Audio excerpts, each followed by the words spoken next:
derivative is the foundation of calculus and is constantly used in our everyday life to measure change. Some of their most common uses in our modern society are the government's use for population variations, stock investors for calculating a stock market's growth rate, and also a number of scientists such as closely interpreting a satellite's position's rate of change in respect to time. This is true for almost all fields of modern day science, where the problems we face are very focused on finding the rate of change in respect to something else, usually time. They're a part of a lot more professions than you may initially think and are crucial in modern day science. More mathematically, the derivative is the exact rate of change in respect to another quantity, and geometrically is the slope of a curve at a point on the curve. Hence, it is also called the instantaneous rate of change. The process of calculating the derivative is known as differentiation. Differentiation as we know it today is usually credited to Isaac Newton and Gottfried Leibniz. These two mathematicians developed both differentiation and integration and revolutionized science. Newton was a physicist and mathematician and couldn't find a way to solve the problems that arose for him. These included calculating the velocity of an object at an instantaneous point in time. A real-life example of the derivative may be finding the instantaneous velocity of a car at a specific point in time. This is an application of derivatives in things such as speedometers, where the instantaneous velocity can be calculated through the slope of the distance versus time plot. This can be achieved through the limit method of differentiating, with the derivative of f of x, where x equals a, which can be denoted as f of a and defined by this formula. So if a car is going straight and its displacement is a function of time, you can find the average and instantaneous velocities at any desired time by using the limit method. For example, to find both of these in a car at t equals 1, where t is in seconds, the average velocity between t1 and some time h using the previous definition, the instantaneous velocity at x equals 1 would be 6. However, there are actually simpler ways to calculate the derivative as opposed to that long and complicated method. It can be done like this. So for example, to retrieve the value of 6 from the function t squared plus 4t, you would differentiate the function via this method and substitute the required value of time that you want to find the velocity at. For example, differentiating this with this method would also give you 6. As you can see, this is a lot easier than the previous method and can be done in less than half the time, which becomes extremely important, especially when quotients and more complex functions are brought into the mix. The derivative coupled with integration can also play an important role in converting formulas for displacement, velocity, and acceleration between each other, where differentiating a formula for displacement will give you a formula for velocity, and differentiating that formula will give you a formula for acceleration. This can be reversed with integration, and is an important application of calculus in general in terms of measuring speed and distance as a function of time. There are also other methods of differentiating when given more complex functions, such as functions where they require to be multiplied, divided, or in parentheses into a power. This would be near impossible for the previous limit method, so we have formulas for calculating the function's derivative for all of these. They're called the product, quotient, and chain rules. Differentiation can also be used in calculating tangents and normals to a specified curve. A tangent is a line that touches a curve at a point and has the same gradient as that curve at that point. Tangents can be observed in real life in various forms.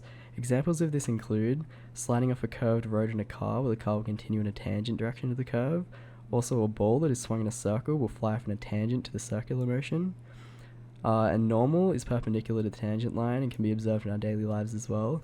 That force you experience when going fast around a corner in a car pushing you outwards is in fact normal to the curve. We can find the gradients and equations of both tangents and normals to a given curve. If you're given a curve and a point, you can find the gradient of both the tangent and normal by differentiating the function and substituting the x value into the equation. So the gradient of the curve at x equals 2 is 4, and thus the gradient of the tangent at that point as well. As before, it was stated they share gradients at their point of intersection. The gradient of the normal is simply the negative reciprocal of the tangent gradient, which in this case would be negative 1/4. The equations of both of these can be found with the equation formula, where x1, y1 is x and y points of the curve at the point on the curve, and m is the gradient value. For example, the equation of the tangent with this new information would be y equals 4x minus 3. And similarly, the equation of the normal will be the same, except with its varying value of m. With this information, the graphs of the tangent and normal lines can be reproduced. In addition to all of this, more information about a curve can be obtained purely from differentiation.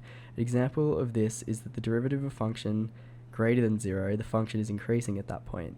If it's less than 0, it's decreasing. Also, this includes values where the gradient is 0 or stationary points, which is simply acquired through finding the first derivative of a function and setting it to 0 and solving for x.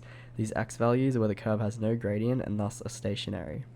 More complexly, the second derivative can be used to obtain information in relation to a curve. The second derivative is simply differentiating the already differentiated function, or the first derivative. The second derivative can be used much like the first, but instead determines the concavity of a curve, where if the second derivative is greater than 0, it's concave up. If it's less than 0, it's concave down. If it equals 0, it's said to be inconclusive, and instead you can check points either side to see if it changes sign. It's said to be a point of inflection if it does. Although the second derivative can also be used to determine the maxima or minima of the curve. With a second derivative and a point greater than 0, it's said to be a minima, and if it's less than 0, it's a maxima. All of this collective information derived from derivatives isn't purely for the fun of it, but is used in a multitude of fields across the scientific world. Explicitly, curves like these can be studied in chemistry and biology to follow the concentration of a drug in a person's bloodstream as a function of time, where the important information such as gradients, maximas, minimas, points of inflection, and stationary points are all imperative in interpreting trends and analysing the data sufficiently. Calculus is the mathematical study of change, and it has had a profound impact on our understanding of the universe. As far as human knowledge is concerned, we believe that everything in existence is in a continuous state of change whereby nothing is static. It is believed that since the Big Bang was initialized, the universe has constantly been expanding and all matter had continued to differentiate from its previous position in space and time. Energy transitions from one form to another, but never gets created or destroyed. Whether it's planets orbiting stars, cells and living organisms transitioning to different forms on a biomolecular level, temperature fluctuations from environmental factors, or the movement of money throughout an economy, change is all around us. As previously mentioned, one of the most fundamental concepts in calculus is the derivative. One example of the application of the derivative would be that which involves a moving object, such as a car. For example, let's say that a car's position, f of t, is a function of time, t. As the car moves in a given direction, its position changes over time, and the instantaneous rate of change of its position at any given time is known as its velocity. This is where the derivative comes in. In this particular situation, the derivative equals the car's instantaneous velocity at any given point in time. The derivative also tells us what the gradient or slope of the tangent line at a particular point is. For example, say a car's position f of t is a function of time t, where f of t equals t squared.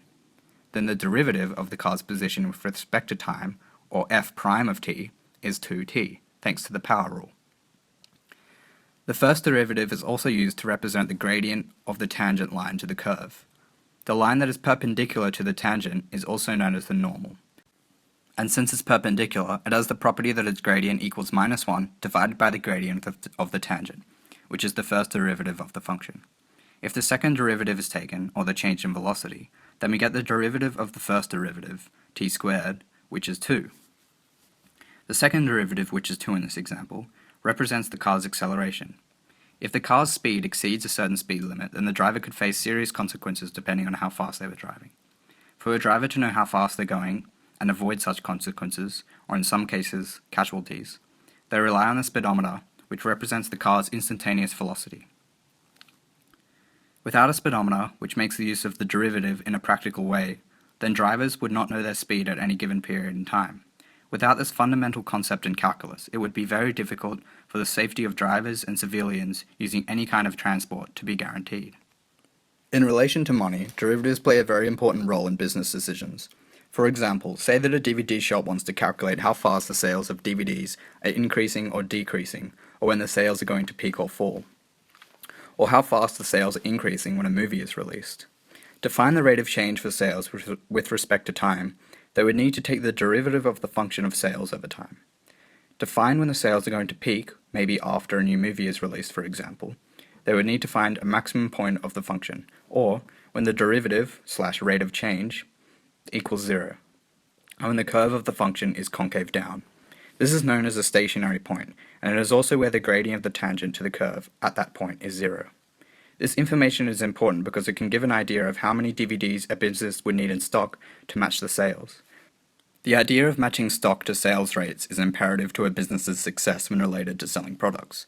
This fundamental principle of consumer business is only made available through the use of calculus, and in particular the derivative. The concept of the derivative has been something which has been developed over time as a way in which to measure change. It's through more modern discoveries that the derivative that we use and study today was conceived. The first concept of the derivative dates back to the Greek geometers Euclid, Apollonius, and Archimedes. Archimedes, whom also introduced infinitesimals, which was primarily used to calculate things such as volume and areas that were too small to be measured. Infinitesimals has been used to study the motion of the moon and compute rates of change. The Persian mathematician Sharaf was the first to discover the derivative of cubic polynomials, which as seen in his works closely aligned with that of divisional calculus, which helped solve cubic equations which may not have had positive solutions. Implications. The derivative has had a major role in shaping modern-day mathematics, as it is globally used to measure the precise, instantaneous value for rate of change, allowing accurate models for future outcomes. Alexander Furega, mathematician at the University of Malta, said that derivatives and calculus are the foundation of anything that changes with time, which translates to everything. Businesses use derivatives to make business decisions based upon marginal costs and risk management. Derivatives are used within professions such as physics, mechanical, electrical, and civil engineering, as well as science-based professions. Derivatives are used to find the absolute error within mathematical solutions, as well as useful for tangents when accurate, to allow accurate models to be drawn from. Derivatives have therefore played a major role in shaping society as we know it today.